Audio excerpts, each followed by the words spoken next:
Everyone, welcome back to my YouTube channel. I hope तुम्ही नागपूर व्लॉगमधल्या day 1चा part पाहिला असाल आणि पाहिला नसाल तर तो पहिला बघून घ्या, कारण का त्या व्लॉगच्या पुढचा पार्ट म्हणजेच हा व्लॉग असणार आहे. तर चला आपण नागपूर व्लॉगमधल्या डे 2चा पार्ट सुरू करूयात. तर सकाळी 7च्या दरम्यान आम्ही नागपूरमध्ये प्रवेश केला. नागपूरमध्ये आमची ट्रॅव्हल्स तिच्या स्टॉपवर आली आणि आम्ही सर्व बॅग्स वगैरे काढल्या आणि उतरलो आणि आमच्या ट्रॅव्हल्सला केलं टाटा बाय बाय. आणि आता नेक्स्ट टास्क होता तो, आमच्या एवढ्या बॅग्स होत्या आणि आम्हाला एवढं सर्व घेऊन जायचं होतं आमच्या रूम्सवर. सो आम्ही पहिल्यांदा रिक्षा पकडायची होती, त्यामुळे मॅडम वगैरे सर्व नियोजन करतच होते. तोवर आली मेट्रो आणि नागपूरमध्ये सकाळी मेट्रोचं दर्शन झालं आणि ती इतकी सुंदर दिसत होती.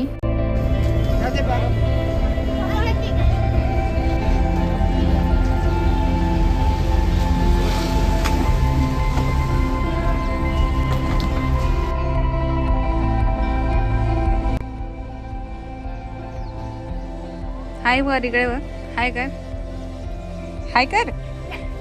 कशी ग तू? हॅलो. आता आम्ही सर्व तयारी करून सर्व निघतोय, सर्वांची तयारी झाली आणि आता आम्ही हॉलवर चाललोय. चला बाकीच्या मंडळी से हाय. हाय. हॅलो. हाय. हाय हाय. आणि मस्तपैकी तयार होऊन आम्ही निघालो VNITच्या हॉलवर जायला. आणि त्यासाठी आम्हाला रूम्सपासून ते हॉलपर्यंत जाण्यासाठी होत्या ठेवलेल्या बसेस. त्यांनी आम्ही मस्तपैकी प्रवास केला आणि नागपूर सिटी मॉर्निंगमध्ये कशी दिसते हे बघण्यात मला खूप उत्सुकता वाटत होती. ते बघत मस्त मी एन्जॉय केलं. आणि 15 ते 20 मिनटाचा प्रवास करून आम्ही पोचलो ते VNITच्या कॅम्पसमध्ये. VNITचा कॅम्पस इतका क्लीन आणि सुंदर होता, तर तुम्ही बघा.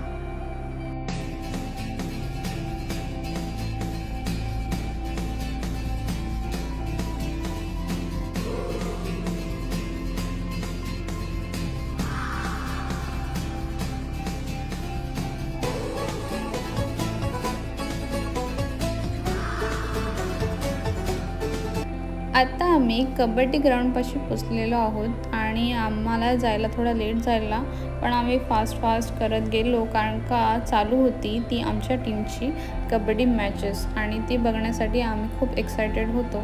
सो आम्ही पटकन गेलो आणि मॅच चालूच होती, ती बघा.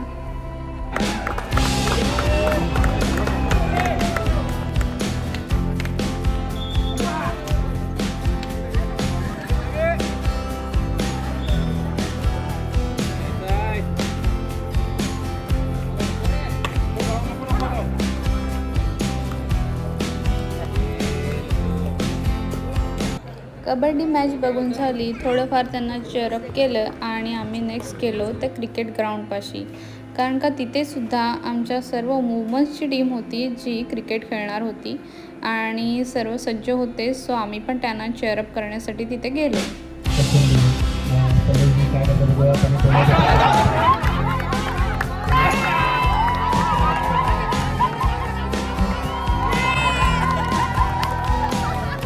तिथे चेअरअप करून झाल्यावर आम्ही हॉलपाशी जायला निघालो आणि आम्ही कोणत्या गाडीने प्रवास करतोय हे जरा ओळखा पाहू. तर असा होता माझा डे 2चा पार्ट 1. कसा वाटला नक्कीच सांगा.